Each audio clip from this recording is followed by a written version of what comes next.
दोस्तों, आज आपको यह बताने वाले हैं डॉक्टर हिंदी स्टोरी। एक छोटे से गांव में मनोज करके एक व्यक्ति रहता था। उसकी पत्नी प्रेग्नेंट थी। उसको हॉस्पिटल ले जाने में दिक्कत होती। गांव में हॉस्पिटल ना होने के कारण वो शहर की हॉस्पिटल ले जाना पड़ता था। वहां पे हॉस्पिटल के खर्चे बढ़ जाते थे। लेकिन कई लोगों के पास कुछ पैसे उधार लेके वो शहर की हॉस्पिटल में पत्नी को ले जाता था। कुछ दिन बाद मनोज के घर एक लड़की आई। वो बहुत खुश था, लेकिन उसकी पत्नी खुश नहीं थी। उसको एक लड़का चाहती थी।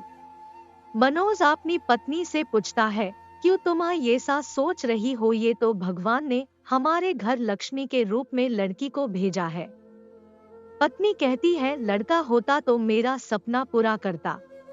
मैं चाहती थी इस गांव में एक बड़ा सा हॉस्पिटल खोल के सभी की इलाज करे। लड़के को मैं एक डॉक्टर बनाना चाहती थी।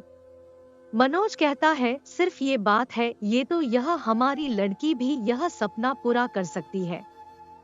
तुम देखते जाव में मेरी लड़की को एक बड़ी डॉक्टर बना के रहूंगा। मनोज ने ठान लिया था कि उसकी लड़की को डॉक्टर बनाना है। उस लड़की के दिमाग में बस डॉक्टर बनने का सोच डाल दिया था। वो लड़की धीरे धीरे स्कूल की पढ़ाई पूरी करने लगी।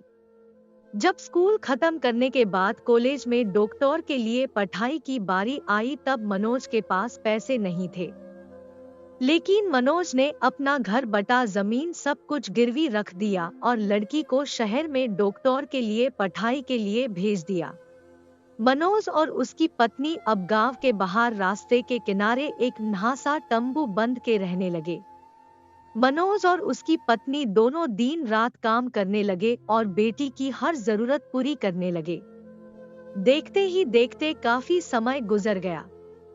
मनोज ने लड़की से बात किया कि डॉक्टर की पढ़ाई पूरी हो गई है, अब गांव लौट आओ और गांव में सभी का इलाज करो। लेकिन लड़की कहती है, मुझे मेरा सपना पूरा करना है। मैं सबसे बड़ी डॉक्टर बनना चाहती हूँ। मैं गांव आ गई तो मैं कुछ नहीं कर पाऊंगी, इसलिए मैं यहीं पे रह के मेरा सपना पूरा करना चाहती। मनोज ने कहा, ठीक है, तुम अपना सपना पूरा करो। मनोज की पत्नी काफी बीमार हो गई थी। उसके पास इतना पैसे नहीं था कि वो दवाई खरीद पाए।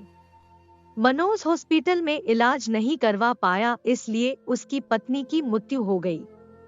मनोज बहुत उदास हो गया। खुद की लड़की अपनी मां को बचा नहीं पाई तो क्या दूसरों को बचा पाएगी? मनोमन बहुत उदास हो गया था।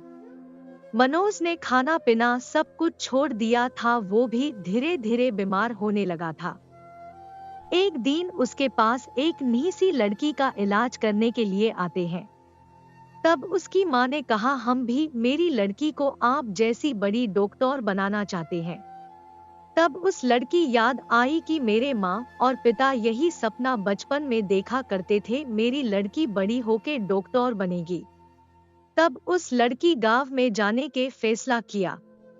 कुछ समय के बाद वो गांव में जाती है। पहले तो घर गई, लेकिन वहां पे जाके पता चला कि वह घर तो काफी समय से बेच दिया है।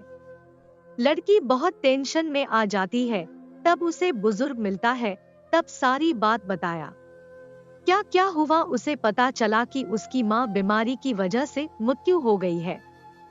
उस लड़की के पैरों से धरती हट गई हो ये सा लगा उसे। बुजुर्ग ने यह बताया कि उसके पिताजी बहुत बीमार है, वो गांव के बाहर रास्ते पे होंगे। लड़की वह पे जाती है और उसके पिताजी का इलाज करती है। पिताजी के साथ साथ गांव के सारे लोगों का इलाज करने लगी। कुछ ही समय में पूरा गांव हेल्थी हो गया। मनोज ने देखा सभी गांव के लोग उसका धन्यवाद कर रहे हैं, तो मनोज ने पुरानी सारी बात भूल के लड़की को कहा, तुम चाहो तो शहर जा सकती हो। लड़की ने कहा, मैं इस गांव में रह के सभी का इलाज करूंगी और एक बड़ी हॉस्पिटल बनाऊंगी। माँ और आपका सपना अब मैं पूरा करूंगी। तब मनोज ने कहा कि तुम्हारी माँ इस दुनिया में होती तो बहुत खुश होती। इस दिन को देखते हुए लड़की ने एक बड़ी हॉस्पिटल बनाए और वहां की डॉक्टर खुद बन के इलाज करने लगी। गांव वालों को अब शहर में जाना नहीं पड़ता है। गांव वाले बहुत खुश थे। प्यारे दोस्तों वीडियो को लाइक करो, बहुत मेहनत लगता है। थैंक यू, शुक्रिया।